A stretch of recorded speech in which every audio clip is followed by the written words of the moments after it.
It's 7 o'clock, time for our regularly scheduled council meeting. Mike, would you call the roll, please? Collier-Wise. Here.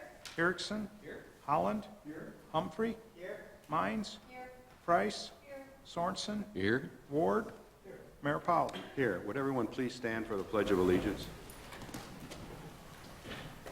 Pledge allegiance to the flag of the United States of America and to the republic for which it stands, one nation, under God, indivisible, with liberty and justice for all. Thank you. Item 3 on our agenda are minutes for April 2nd regular meeting and April 2nd special meeting. A motion and a second to approve the minutes as printed. All in favor signify by saying aye. Aye. Opposed, no. Motion carries. Item 4, adoption of the agenda. John or Mike, do you know of any changes in the agenda? Here. Second. Motion and a second to approve the agenda as printed. All in favor signify by saying aye. Aye. Opposed, no. Motion carries. Under 5, visitors to be heard. Addressing the council. Persons addressing the council shall use the microphone at the podium. Please raise your hand to be recognized, go to the podium, and state your name and address. For items that are not on the agenda, members of the public may speak under visitors to be heard on any topic not on the agenda. Remarks are limited to 5 minutes, and no decision will be made at this time.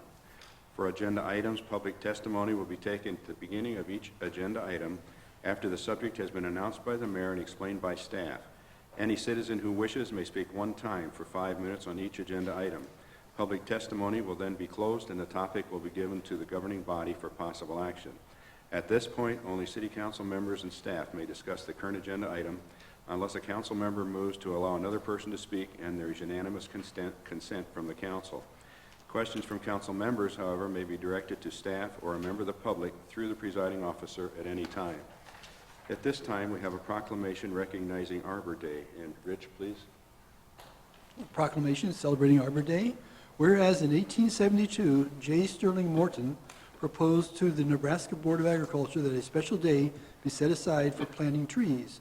And whereas this holiday, called Arbor Day, was first observed with the planting of more than 1 million trees in Nebraska.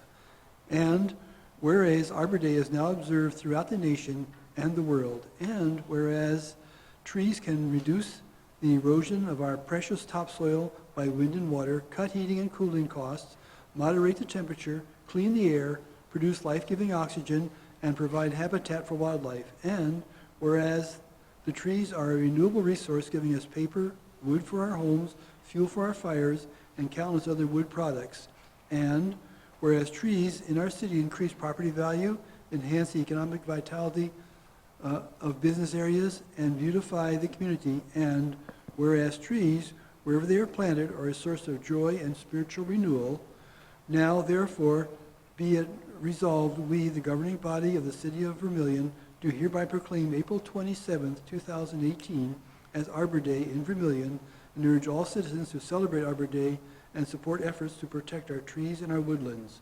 Be it further resolved that all citizens are urged to plant trees to gladden the hearts and promote the well-being of current and future generations. Dated at Vermillion, South Dakota, the 16th day of April, 2018. Thank you, Rich. Jim, would you please receive this?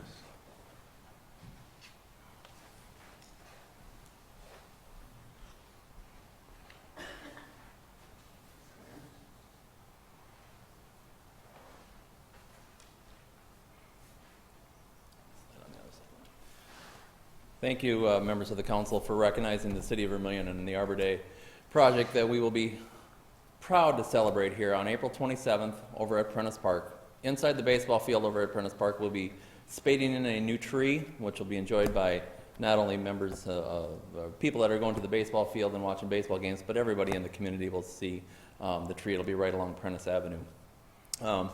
I'd also like to inform you guys that this is the 33rd year in a row that the City of Vermillion has been recognized as a Tree City USA. The Tree City USA recognition is, it's an honor. It's just not because you sign up for it, you get one. There's a lot of work that goes behind the scenes to make that happen, and I would like to recognize a few people here, some that are not here tonight. We have one that is, but Pete John, who is our city tree specialist, kind of takes care of all our tree needs as far as recognizing if there's questions or concerns about trees in the community. Ryan Badke, Parks and Recreation Supervisor, Tyler Williamson, Parks Technician, and our newest member of the team, Kylie Hansen, here is going to join us and help for the trees here in Vermillion. Upcoming here, we have a Re-Tree Vermillion. The last few years we've put this on. We've offered 10 trees to the community. This year the program has been going so well, we're doing 15 trees, 10 to single family homes, and then 5 for rental properties, 1 tree per property. That advertisement will come out in the paper. It'll be online too through the city website. So we encourage everyone to get a tree here and plant a tree. Over the past 5 years, the city of Vermillion, in conjunction with this program, averages about 25 to 30 trees a year that we plant ourselves. That doesn't count for what individual property owners and such, but we're proud to say that we're adding 25 to 30 trees every year to this community. And so we're very grateful for that. I'd also like to just quickly recognize members of the tree board. Rich, as you so nicely read the proclamation here, Rich is the liaison as the city council for the tree board. Howard Wilson and Clarence Peterson are the public members of the tree board. Mr. Prescott and Jake and myself, Pete, and Tyler and Ryan, as I mentioned before, kind of make up the tree board. And we meet about 4 times a year. And it's a nice way to meet and to try and figure out what we can do to promote trees and to educate the public on tree care. So on behalf of them and for the proclamation, I say thank you. And I encourage you to attend the April 27th tree planting ceremony at Prentice Park at noon. Thank you, Jim. Welcome to the city. Thank you. Thank you. At this point, I'd ask Kelsey if she would read or introduce our group that's here this evening. We have some guests here from the USD American Government class, and they're working on a research program, I believe, comparing local and international governments. And so if you wanted to introduce your group and just tell us a little bit about what you're doing, that would be great. Just come to the microphone, then they can hear you at home. Absolutely. So we're a group from USD. We're in Polls 141, American Government class. And essentially what we're doing is we're just comparing international governments and how it relates to kind of what we can see here on the local level. Okay. Yeah. Well, welcome. Thank you. It isn't real exciting, but I hope you can learn something from it. Is there anyone in the audience that has an item that's not on the agenda that they wish to bring forward? Anyone in the audience, anything that's not on the agenda? Seeing none, turn to the council. Anyone on the council have anything that's not on the agenda? Okay, then we'll move on to public hearings. Item A, special daily malt beverage and wine license for the Vermillion Area Chamber of Commerce and Development Company on or about May 10th, 2018 at the Prentice Park Baseball Field. Mike, please. The Vermillion Chamber of Commerce and Development Company has submitted an application for a special daily malt beverage and wine license at the Prentice Park Baseball Field for an exhibition game on Thursday, May 10th. They've hosted similar games to this in May of 2016 and 2017. These were Sunday afternoon games. This here would be a Thursday evening game. The notice of hearing along with the police chief's report are included in the packet. As the event will be held on city property, ordinance allows the city council to include such conditions and restrictions as the governing body may deem appropriate and consistent with state law. The VCDC has provided a certificate of insurance naming the city as additional insured and also provided release and indemnification releasing the city from liability for the event. The police chief had discussed the event with representatives of the VCDC and has recommended the parameters be established that would require 7 staff members will supervise the event, distribution and consumption of alcohol, request signage be posted at the entry gates, that alcohol dispensing points, that alcohol consumed is only allowed inside the fenced area. No one under 21 will be served or allowed to consume. No intoxicated person would be served. No alcohol can leave the fenced spectator area. No outside alcohol is allowed inside the fenced area. That staff will be checking persons wishing to purchase alcohol, providing wristbands once their age has been verified, and persons not wearing a wristband will not be allowed to purchase. The appropriate fee has been paid. Administration would recommend approval of the special daily license unless there's some information brought forward at the public hearing that the council would want to change. Thank you, Mike. This is a public hearing. Is there anyone in the audience that wishes to speak on this topic at this time? I might note it should have some local interest because it's between the Sioux City and Sioux Falls teams, so that might have some local interest. Seeing none, council?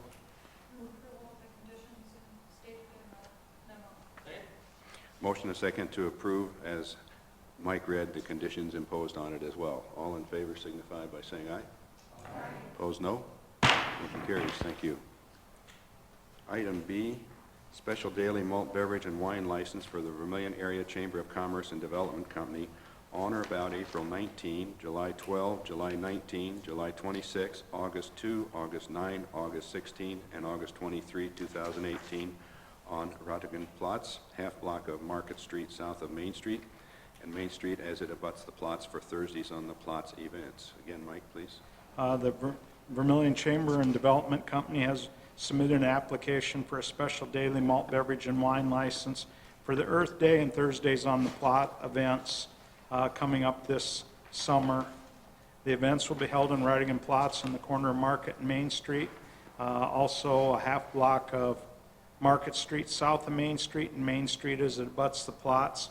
Later on the agenda will be the street closing request and the noise permit to exceed permissible sound levels. The police chief's report and notice of hearing are included in the packet. The police chief reported there was no incidents with the events held last year and in the previous years. Again, as the event is on city property, the city council can include such conditions and restrictions as the governing body may deem appropriate. The VCDC has provided a certificate of insurance naming the city as additional insured and providing a release and indemnification, releasing the city from liability from the event. The fee has been paid. Administration recommend approval of the special daily malt beverage and wine license for their Thursdays on the Platte and Earth Day events on the Platts, that portion of Market Street and the portion of Main as it abuts the plots. And the motion should also include addressing the request to use the Rottigan plots for these events. Mike, do you want to include the conditions? We had staffs recommended that have some utilized a fenced-in area where alcoholic beverages may be sold or consumed, and somebody monitoring that, require a plan for cleanup and disposal, restroom facilities, and hours be limited to 4 to 8. We haven't had any issues with this event in the past. The police chief didn't include them conditions in his, so. Okay. Again, this is a public hearing. Anyone in the audience wish to comment on this? Council? Second. Motion and a second to approve as read and also with the conditions. All in favor signify by saying aye. Aye. Opposed, no. Motion carries. Item C, special permit to exceed permissible sound levels by no more than 50% for the Vermillion Area Chamber and Development Company on or about April 19, July 12, July 19, July 26, August 2, August 9, August 16, and August 23, 2018, from 4 p.m. to 8 p.m. on Rottigan Plots, half block of Market Street south of West Main Street and West Main Street as it abuts the plots for Thursdays on the plots. Again, Mike, please. The Vermillion Area Chamber of Commerce and Development Company has applied for the special permit to exceed allowable sound levels by no more than 50% for their Thursdays on the Plots and Earth Day events. This would be from 4 p.m. to 8 p.m. on the dates stated on Rottigan Plots. A copy of the application, a map of the area are attached. The special daily malt beverage and wine license was just approved, and there's a street closing that would be later on the agenda. These events are free and open to the public.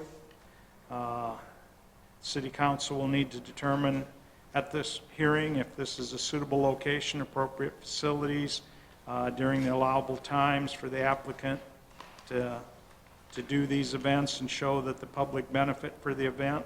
City staff is not aware of any noise-related problems with the Thursdays on the Plots or Earth Day events in prior years. The fee of $25 has been paid, and administration will recommend issuance of the special permit. Thank you, Mike. Anyone in the audience wish to comment on this item? Seeing none, council? I have a question, Mr. Mayor. Certainly. I know that we haven't had trouble in past years, but we do have some residential property down there. And maybe some of those people change. So are the neighbors all notified about this, or simply by public hearing? The notice of hearing was published as required in the paper, and the public hearing tonight, but no, we don't go door to door and require notice to be published for these. Further discussion? Motion and second to approve. All in favor signify by saying aye. Aye. Opposed, no. Motion carries.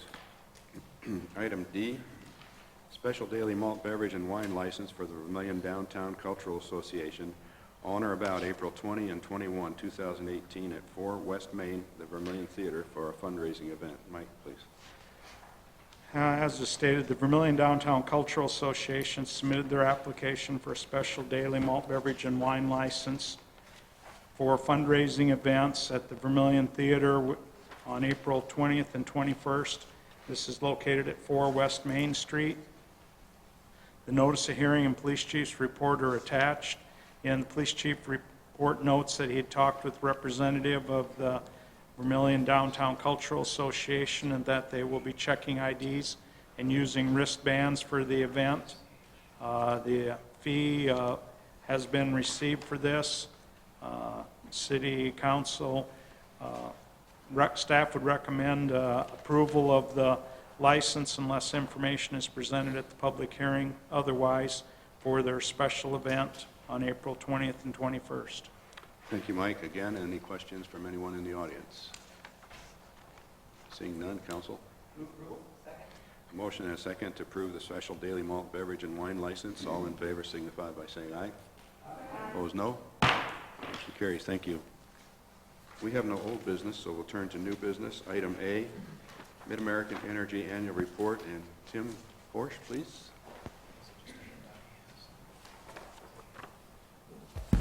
Good evening. Tim Forsch with the Mid-American Energy. Mayor, John, council members, thank you for the opportunity to present this report.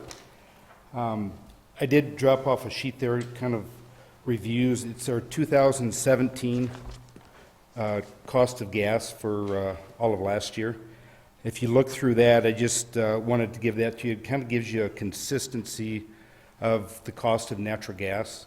I think last year, ranging anywhere from about 48 on up to about 85 cents per therm. So if you have any questions, I'll let you kind of look at that, and anybody can give me a call. And for 2018, we would probably suspect that the cost for the gas for 2018 would be similar to what we have in 2017. As far as staffing, here in Vermillion, we have 4 employees, we have 2 crew leaders, we have a welder, and 1 serviceman. I was just making a note here that of those 4 servicemen, or the 4 employees here in Vermillion, their years of service add up to about 135 years of service between the 4 of them, so we have a lot of great experience here in Vermillion. We also, in our Yankton area, we also have 4 employees. We have a crew leader, a welder, and 2 servicemen. If we ever have a gas leak here in Vermillion, those are just employees that we also can, use to cover this, to cover Vermillion. We also have employees. We have a serviceman in Beersford. We have several in Lamar's. Sioux City, we have several crews and servicemen. Sheldon, Iowa, Sioux Falls, there we have like 6 crews and 15 servicemen.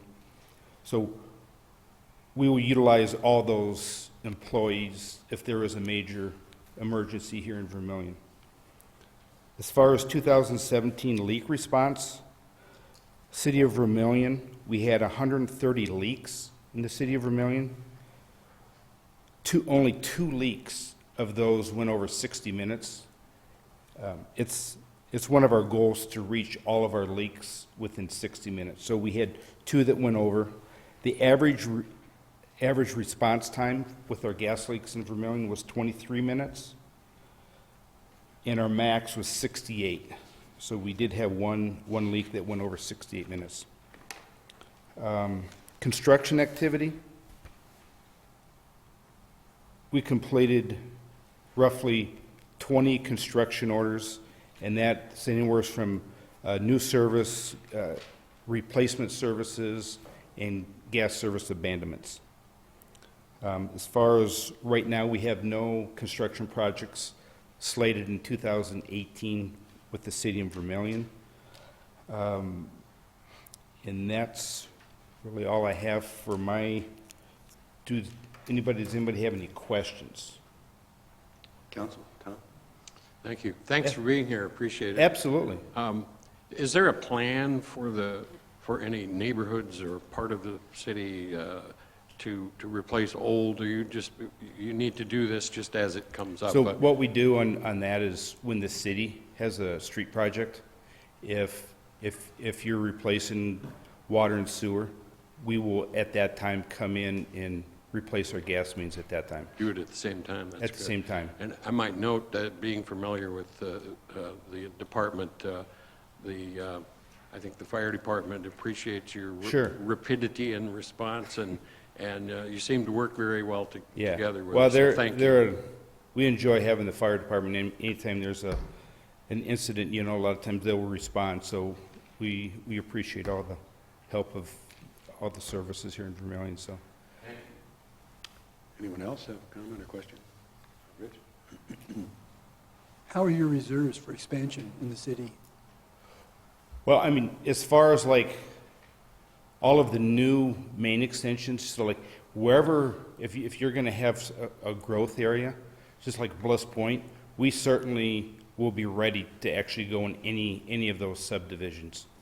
As far as, I mean, is that kind of what you're, I mean, we typically will not extend gas main or distribution unless there's a need.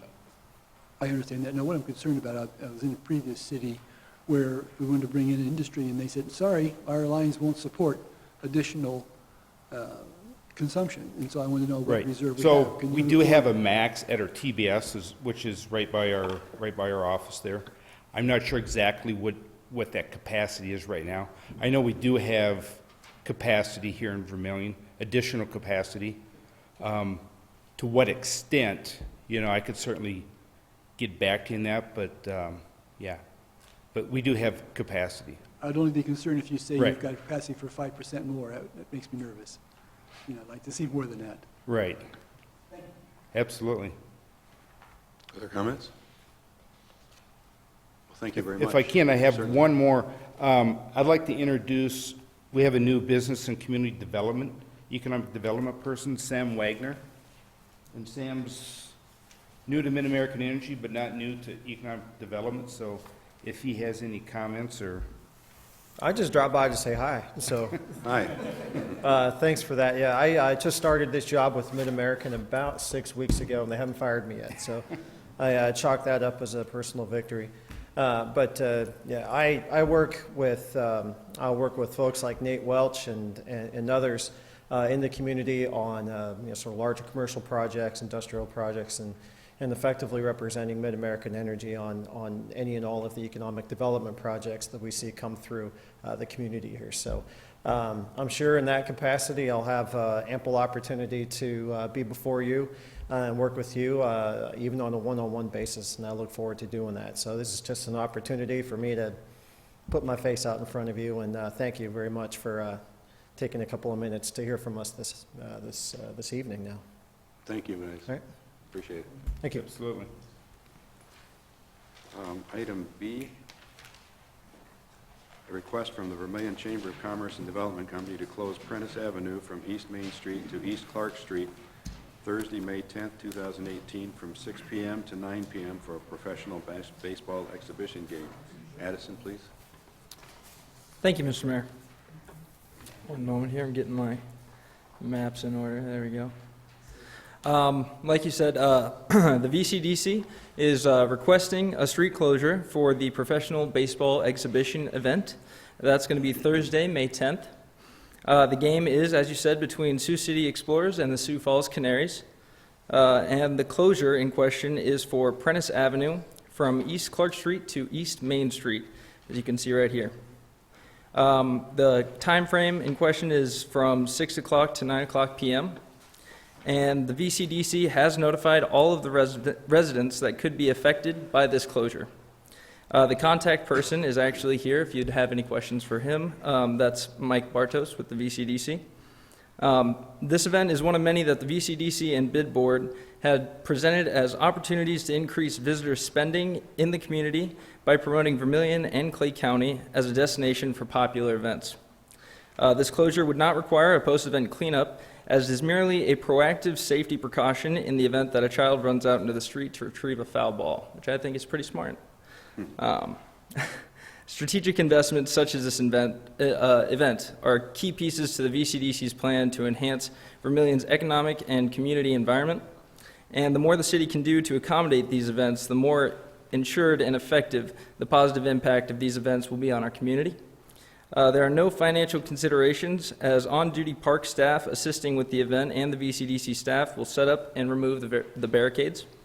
And that being said, administration recommends that the City Council approve the street closings for the aforementioned section of Prentice Avenue on May 10th from 6 to 9 p.m. to accommodate the professional baseball exhibition. Thank you, Addison. Anyone in the audience have any comment on this item? Turn to the council. Okay, we have a motion and a second. Question. Do you know what time this game starts? I'm not 100% sure, Mike. 6 o'clock. 6. there Do you you, should they expand the time for if that's the first pitch for fans to actually get into the stadium? Not a bad idea. Nate, please. Thank you.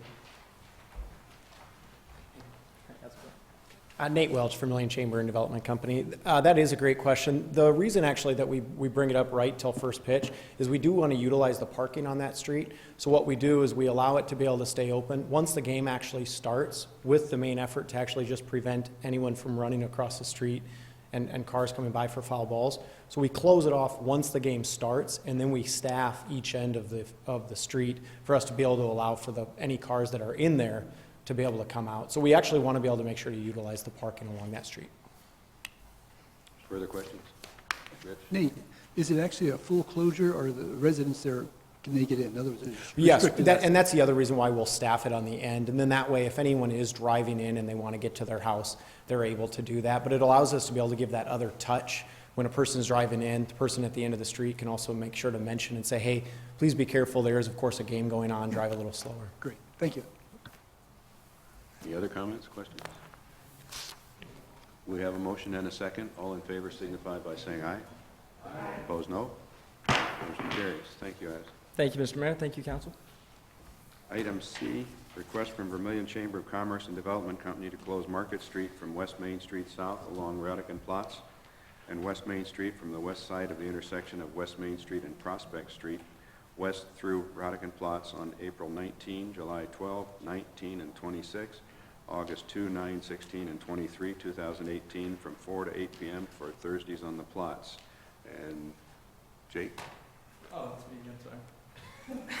Oh, that's Addison also. I'm sorry. Sorry, I thought there was something in between us. The VCDC is again assisting with the Earth Day Thursday on the Platz event as part of the Earth Day events going on in Vermillion on April 19th, 2018. The same anticipations and closures are also included in this request for other future Thursdays on the Platz events this summer. on July 12th, 19th, and 26th, as well as August 2nd, 9th, and 16th and 23rd of 2018. The indicated number of anticipated attendees ranges from 300 to 400 people, and a map of the expected layout of that event and other future events was also provided. Got that right here. That would make more sense. The closure, as you can see, is from Market Street, or for Market Street from West Main Street to the south end of Radigan Platts, as well as West Main Street from the west line of the West Main and Prospect Streets intersection west through the west side of Radigan Platts. They are requesting for it to be closed from 4 p.m. to 8 p.m. on those Thursdays. And the form also indicates that neighboring businesses will have been personally notified of the events prior thereto. The VCDC staff and 10 to 12 other volunteers will help clean up the area after the events conclude, and therefore there are no financial considerations to think about. The administration recommends that the City Council approve the aforementioned closure dates, times, and location for the Earth Day Thursday on the Platts event and other future Thursdays on the Platts events. Thank you, Addison. Comments or questions from the audience? Council? Second? A motion to second to approve the street closure requests. All in favor signify by saying aye. Aye. Opposed, no. Motion carries. Now, thank you, Addison. Thank you, Mr. Mayor. Thank you, Council. Now we'll get to Jake. Resolution establishing boundaries of a proposed business improvement district and creating business improvement district number 2 board. Jake, please. Thank you, Mayor and Council. Just to start out with a little bit of review, what is a business improvement district? We've talked about this a little bit last week, but just to refresh everyone on this, essentially we draw some boundaries on a map. We take those people inside of there, and through a number of different means, we can assess them through taxes or other assessments to raise funds to use for certain projects or activities. The idea being that you use them towards a specific activity that would benefit those folks most. So in the case of bid board number 1, which we already have, that just applies to our hotels and motels in town, that's that $2 occupancy tax that goes towards promoting the community. What we're speaking about here is a business improvement district specifically for improving the downtown. The reason this has come up is all about the downtown streetscape project. In this year's budget, Council set aside $1 million in second penny funds towards finally getting this project off the ground. Very good start, but for any sizable project, that's only a small portion of that. So we're looking at a business improvement district as a possibility for funding.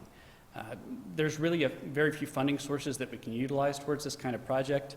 We, of course, have second penny funding. We have our different utility funds, such as lighting and stormwater. We have the possibility of looking for grants and donations. And last is, in this case, business improvement district revenue. Staff, I think we feel this is a fair way to help pay for the downtown streetscape project. The community's already chipped in $1 million with the second penny funding. There's future money that could come from utility funds and second penny as well. But we thought it was only fair that those who are receiving the most benefit, the property owners, chip in a little bit extra on top of that. They certainly will be seeing benefits in terms of increased property values and business. And while the downtown project is good for the community as a whole, it's especially good for those that own property downtown. What this resolution in front of you does is 2 things. The first is it creates boundaries of a proposed business improvement district. Don, if you want to pull up, I've got the map here. In the resolution, you can see we have a very long and convoluted legal description for this that I'd like to thank Jose for creating for us. But what that does is just set aside the legal language that copies the area of our central business district. That's what we based this map off of. And so just to be clear, this is the proposed boundaries of the district. This doesn't mean this is what it will actually end up looking like, but it's where we start out in this point. The second point that this resolution does is it creates bid board number 2.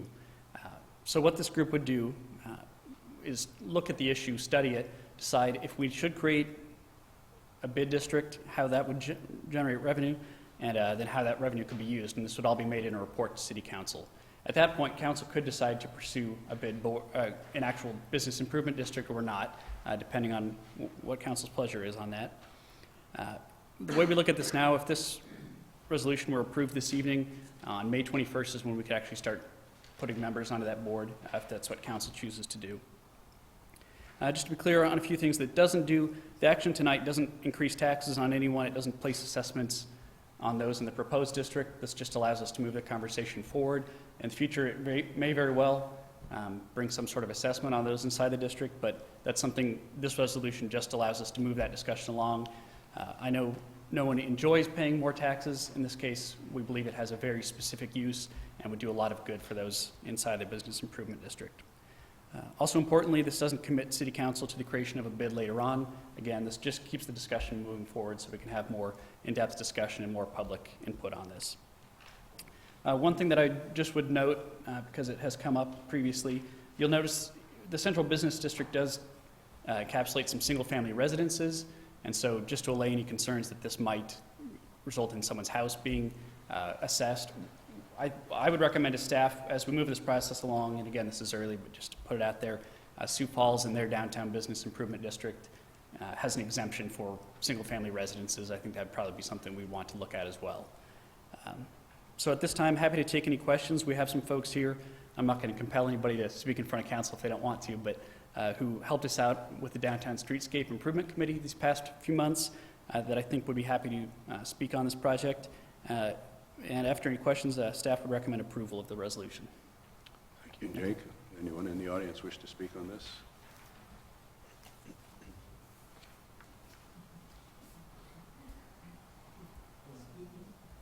You'd intimidated them, I guess.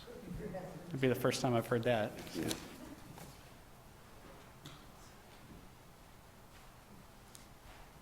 Hello, Phyllis Packard, and served on this committee. I think I've served on every streetscape committee that's happened in the last, I'm not sure how many years.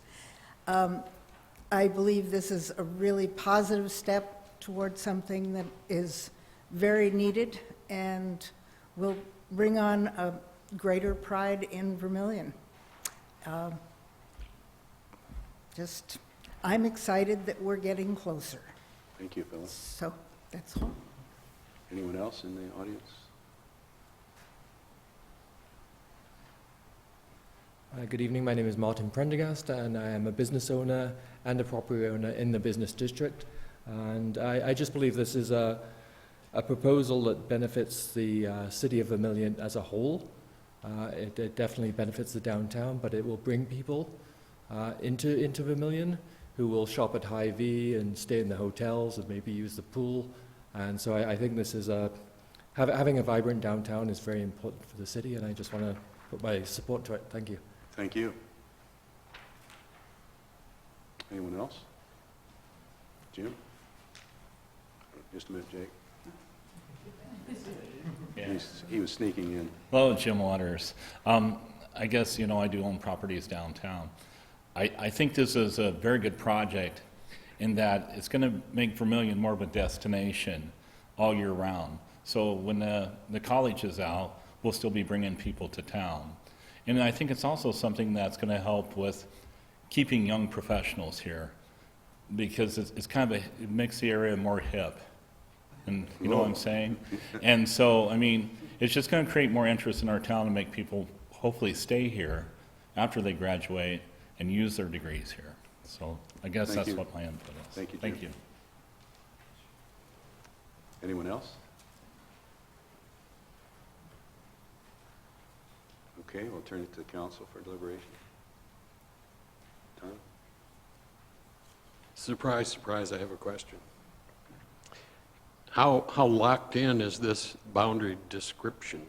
And I guess part of this I would ask Mr. McCullough will this be the legal description, or will there be something more specific? But my main question is, will the boundaries ever change? Is there a mechanism for allowing that? Yeah, so certainly I'm not a lawyer, and I would defer to Mr. McCullough on those, but from my understanding of it, this is just a proposed boundary that we put forward here. If council receives a report from the bid board number 2 and wants to go forward with this, we have to publish what's called a resolution of intent to create a business improvement district. So there's a lot of steps. At a certain point, we will have to lay out in exact legal language what the specific properties we're looking at, the specific area. But at this time, this is just the proposed boundaries of the district. So the resolution basically is to allow us to proceed. Is that accurate? That's correct, yeah. Okay, thank you. Appreciate it. Further questions from council? A motion and a second to approve the resolution. All in favor signify by saying aye. Opposed, no. Motion carries. Thank you, Jay. Thank you. Item E, first reading of ordinance 1370, amending alcoholic beverage ordinance for changes in South Dakota state statute. And Mike, please. There was some extensive revisions to the alcoholic beverage laws during the 2018 legislative session. That will become effective July 1st, 2018. There was 3 licenses that will no longer be available after July 1, 2018. We got an on-off sale malt beverage and on-off sale farm wine license. Currently, we don't have any of them license issues. There's the off-sale malt beverage license, which we currently have 6 licenses issued, and an off-sale malt beverage and an off-sale South Dakota farm wine, which we currently have 2 of these licensed. The one other change that was made is that all times for the licenses, for all alcoholic beverage licenses, they made consistent with 7 a.m. to 2 a.m. each day of the year. In the past, the state has allowed had excluded Christmas Day, and prior to that, they had excluded Memorial Day, which would allow cities to, by ordinance, change to allow sales on Memorial Day. They have removed the Christmas Day, and so that if City Council wanted to include that, they would have to by ordinance. Should be noted that the Christmas Day is only on the on-sale liquor license, of which there's 12. The other malt beverage licenses can be open on Christmas Day. There was also some changes in the language where they talk about applicant being suitable to hold a license and the proposed location is suitable. With the removal of them 3 licenses, there was also, we had in our ordinance referred to these sections in our ordinance, so we'll need to remove them. The proposed ordinance 1370 was taken to the city attorney, who reviewed the ordinance. There was some discussion on these items at the April 2nd noon meeting with the consensus to bring forward an ordinance. So the ordinance here adjusts the hours for all licenses from 7 a.m. to 2 a.m. each day. Removed any exception for in the city ordinance for sales on Christmas Day. Cleaned up some of the language where it referred to different sections of the malt beverage and liquor licenses, which have been removed. Changed from where we always had suitable person to suitable applicant and suitable location.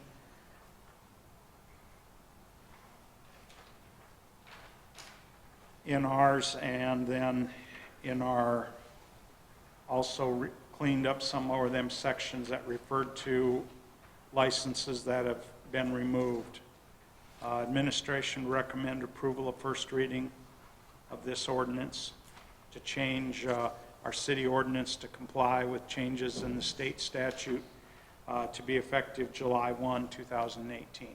Thank you, Mike. And just for clarification, we're with the state now on the 7 a.m. to 2 a.m., and we don't have to make a decision on Christmas. We've included that as well. Is that correct? Yeah, this ordinance would have all our licenses being from 7 a.m. to 2 a.m., and this ordinance would not preclude sales from any of our licenses on Christmas Day. Thank you. This is a public hearing. Is there anyone in the audience that wishes to comment on this? Council? Approval of the first reading of this proposed ordinance. Second. A motion and a second to approve the first reading of ordinance 1370. All in favor signify by saying aye. Aye. Opposed, no. Motion carries. Thank you. Item F, developers agreement with Vermillion Heights LLC, owner of Lot 3 and the east 4 feet of Lot 5, except the south 320 feet, Block 1, Johnson's addition to the city of Vermillion, Clay County, South Dakota. Jose, please. Thank you. As you mentioned, the city has been working with a developer, Vermillion Heights LLC. They are the owners, and they will be hopefully starting on the large construction site at that location, which is the Dakota Commons PDD, which is essentially the vacant land south of Alumni between Dakota and Elm Street. The new construction is going to be fronting those 3 streets that I just mentioned. The city does require a developer's agreement for anything that for any street that abuts a property that's not completed or the infrastructure isn't finished, that being water, sewer, electric, sidewalk, street, grading, storm sewer, and so forth. In this case, there's close to 300 feet of Elm Street that's not finished. The contractor or the developer will be constructing the north 100 feet of that street because they need it for access, but they're going to be leaving 200 feet undeveloped, essentially. Because the city ordinance requires all of the infrastructure to be completed, one of the ways that we try to work with the contractor or the developer is by having these developers agreements. This agreement essentially would require that the developer, keep saying contractor, I apologize, that the developer finishes that portion of the street or whatever infrastructure it may be by a certain date or by a certain criteria being met. In this case, the agreement stipulates that the construction of Elm Street would be completed no later than October 1st, 2020, or when the City Council requests a completion due to development needing to utilize the street, and also that the developer will not remonstrate against any assessments required along Elm Street regarding the street or utility construction. At this point, there's no fee incurred by the city, or there's no cost to the city. The city will be incurring the filing fee in the future. And that's just a filing fee to the council or to the county. Administration recommends that the city council authorize the mayor to sign the developer's agreement with Vermillion Heights LLC. Thanks, Jose. Anyone in the audience wish to comment on this item?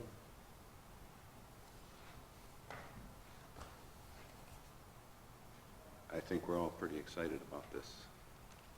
I'll turn it to the council. Just a quick question. If the city decides it needs to hurry things along, then we start paying for certain things. That's correct, right, under this agreement? Well, the city would essentially start the assessment process. Yeah. So, yeah. Because the part of your memo mentions that. Is there a reason Carr Street was mentioned? Is that a typo? That's just a typo, Okay. yeah. It's Elm Street. To see if we read it. Yeah, I was just making sure you read the memo. Yeah, okay, you're testing it. All right. Thank you. Yep. Further comments from the council?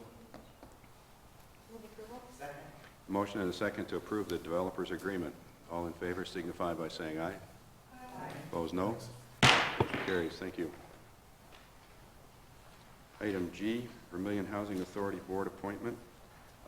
We had 4 applicants, and I'd like, with the council's permission, to announce Maria Trowbridge as the new member for the Housing Authority Board to finish out a term. That's my recommendation to the council. Motion is second to approve. All in favor signify by saying aye. Aye. Opposed, no. Motion carries.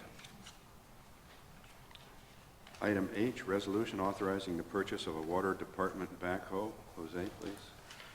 Thank you. At the budget session in August of last year, the City Council reviewed the 2018 Equipment Replacement Fund schedule. As part of that schedule, a 2008 Water Department Case 445T-M2 diesel backhoe was scheduled to be replaced. The city did contact we actually looked at the Minnesota DOT contract with Titan Machinery. They're a case distributor. We would actually like to take advantage of the contract that the state of Minnesota has with Titan Machinery. The total bid for 2018 Case 590SN four-wheel drive meeting our specifications is $106,724. Titan Machinery of Sioux Falls has agreed to honor the Minnesota DOT pricing. The current backhoe will be declared surplus at a later agenda item. The 2018 Equipment Replacement Fund includes a budget of $111,235 for the purchase of the backhoe. Any savings that would be seen would remain in the Equipment Replacement Fund. The existing backhoe then will be surplus and appraised as I just mentioned. Administration recommends approving the resolution to purchase a 2018 Case 590 SN four-wheel drive for $106,724 from Titan Machinery from Sioux Falls, South Dakota. Thanks, Jose. Council? A motion and a second to approve the resolution authorizing the purchase of a street department backhoe. All in favor signify by saying aye. Opposed, no. Motion carried. Item I, declaring a water department backhoe surplus. Jose? And here's the later item. So essentially, now we hopefully purchase the backhoe. This item here will be declaring the existing one surplus. As I mentioned, it's a 2008 Case 445 TM2 that we have received an appraisal from the dealer for $27,000. 90%, we add 10% to that typically, so we can sell it for that price. So that's where the $30,000 comes in. Staff will, if the piece of equipment is appraised as such, we will start advertisement for sale, and it's just going to be sold to the highest bidder, and hopefully somebody gives us a good bid. Sale proceeds will go to the equipment replacement fund. Administration recommends declaring the above listed equipment as surplus and moving forward with appraisal by the surplus property appraisal committee for the backhoe. Thanks, Jose. Council? Motion and a second to approve declaring a water department backhoe surplus. All in favor signify by saying aye. Opposed, no. Motion carries, and the surplus committee would please stay after the meeting to sign the paperwork. Item J, declaration of surplus items for city auction. And Mike, please. Included in your packet is a list of abandoned vehicles and then also surplus city property. And a vehicle is placed in the impound lot, notice is sent to the registered owner as well as any lien holders, providing them notice that they can claim the vehicle by paying the fine or the tow fees. If the property is not claimed within 60 days, ownership of the property reverts to the city. So the list of abandoned vehicles there. I think I might have something missing because there's supposed to be 6 more vehicles which are going to the fire department. Each year the fire department. It's the bottom 6, I believe, on the list. It's the bottom 6 on the list, I believe. Now there's 6 more. Oh. 'Cause that list isn't long enough. There's going to be 17 we would sell. There's 6 more the fire department will be holding. I didn't bring that file with me. The fire department last year also pulled out 6 vehicles at that time. They've used them for training down at their training tower, using their tools on them, and when they're done, they haul them down to a metal dealer and sell them as scrap, and them funds are put into the city. I apologize, I'll get a corrected list sent out, but these vehicles are the abandoned ones that we would be selling along with the surplus property of the city. We've contacted Hazen By and Gary Madsen. They'll conduct an auction on May 11th. The proceeds from the auction would go to pay for the towing fees and advertising fees and the auctioneer, the balance going into the general fund. Administration recommend the City Council declare the attached list of property as surplus for public auction, and then we'll have the 6 vehicles that will be used for the fire department for training, and when they're done with them, will be sold as scrap metal. What time, Mike, on May 11th? That's at 5:30. Council? I'll move approval, including the addition of the 6 more vehicles for fire department training, which we usually do, so it's, we can add that later, so I move approval. Motion and a second to declare a surplus as abandoned properties for auction. All in favor signify by saying aye. Aye. Opposed, no. Motion carries. Bid openings, Jefferson Street Reconstruction Project. Jose, please. July 2017, the City Council approved an agreement with Banner Associates for the design of the reconstruction of Jefferson Street from East Clark to Duke Street, north of Cherry. Staff has placed that segment of Jefferson Street on the city's capital improvement plan for reconstruction since 2015, with intention of completing the project this year. Bids on the project were open on April 11th. The city sent plans and specifications to 19 prospective bidders and to 5 plan houses. The only bid received was from BX Civil and Construction from Dale Rapids for $1,110,431.55. This includes roughly $980,000 for street reconstruction and approximately $130,000 for the relining of the sludge lagoon. The consultant's estimate for the project was $835,000. This only covered the street reconstruction, while the city's estimate for the relining of the lime sludge lagoon was $157,000. Excuse me. State statute 5-18B-5 allows the city to negotiate with the lowest bidder, responsive bidder for a more advantageous price for the city. The city did contact the low bidder and was able to lower the bid by $60,000. However, for this to occur, the city would have to extend the deadline to November 1st, 2018, from mid-August, which is what we had in the contract or in the plans, and also eliminate all of the facing requirements that show on the plan. That's not to say that the bidder is going to just go ahead and do whatever they choose. They still have to maintain access to standard ready mix, to the Austria Apartments, Casey's General Stores, Lincoln View Apartments, Jefferson Heights Apartments, and to the Kids of Character Daycare at the corner of Clark and Jefferson. The city has budgeted approximately $785,000 from the STIP fund for the reconstruction of the street. Additionally, the city would utilize $50,000 from the storm sewer fund to pay for the stormwater-related improvements on this project. The water department would be amending their budget to cover the cost of the work on the lime sludge lagoon. And the actual amount to be amended from the STIP fund will be determined. It was already determined, and it's going to be $60,000, to be honest with you, a little bit, I think it's $60,000 and $1 or something of that sort. Deductions to be finalized. Administration recommends awarding the project to BX Civil and Construction for $1,050,000, $431.55, and this includes the base bid for the reconstruction of the road and bid alternate number 1 for the relining of one lime sludge lagoon. Thanks, Jose. Council? Don? I'm kind of concerned, how frequently are we going to run into this where you send out to 19 contractors and 5 others, and we get one bid because people can't find the subcontractors to do this? It's basically a street, right? I mean, It's not the is this street so project. much different? It's not the street project that actually it's hard. It's the cement stabilization. And we can, as a contractor, if you so choose to. But there's not that many subcontractors that do that type of work in the region. You're probably talking about maybe 5, 10.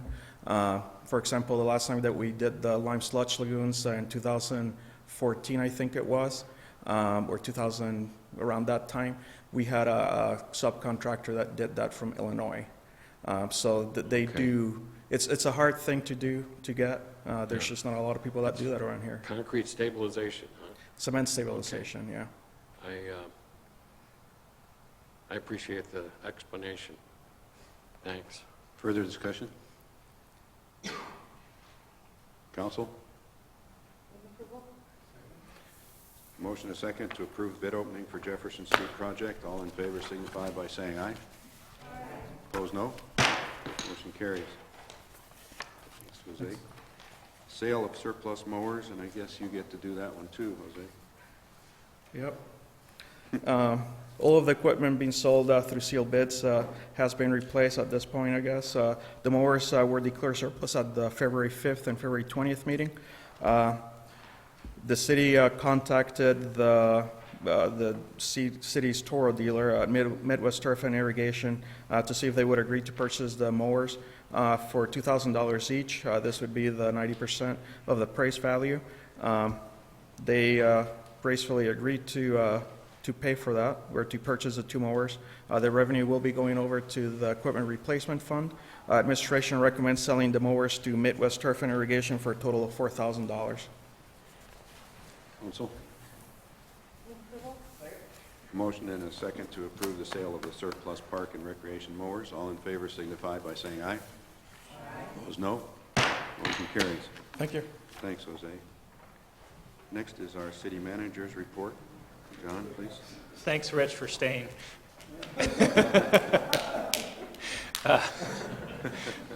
The Planning Commission has their Is it next... personal? I haven't said anything yet.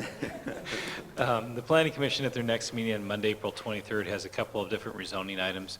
519 Adams and 520 Prentice would be rezoned from R2 to R3 is one rezoning request. 125 Prospect, also from R2 to R3. 807 Cottage and 23 East Duke Street, that would be proposed to go from general business to R3 zoning.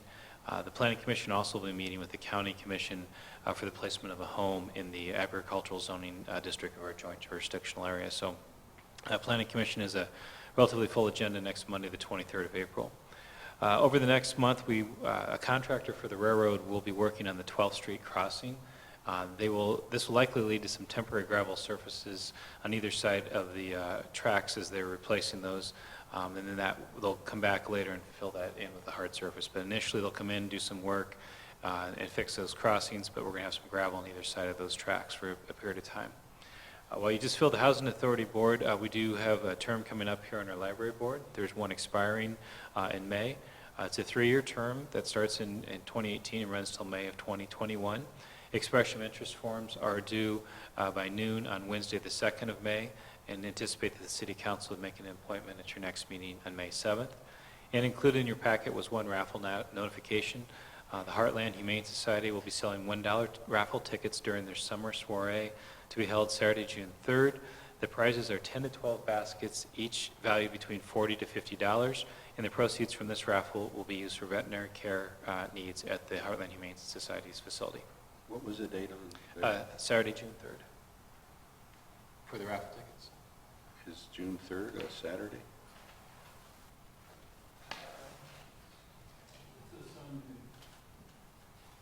Well, let's see. You'll have to check on their application. They wrote down Saturday, June 3rd. My guess is it's Saturday, June 2nd. I think that's what it should be, yeah. Yeah. Okay, thank you. Any comments or questions for our city manager? He knows how to clear a room. Okay, that's his stump mic on invoices payable. Any questions? Mike, on number 18, is that a 1 month or is that several months? That would be the 1-month manager's fee. It would be the first quarter profits. A quarter. And then there's also the advertising fee of $500 a quarter, and I think there's 2 quarters in there, the first and second quarter. I thought maybe we were really doing well with. How about paying our bills? Anybody? Pay our bills. Motion is second to pay our bills. All in favor signify by saying aye. Aye. Opposed, no. Motion carries. Consensus item. Set a public hearing date of May 7th, 2018 for a special permit to exceed permissible sound levels by no more than 50% by Habitat for Humanity, Clay and Yankton counties at 310 Washington Street on or about July 26, 2018 for a front yard barbecue.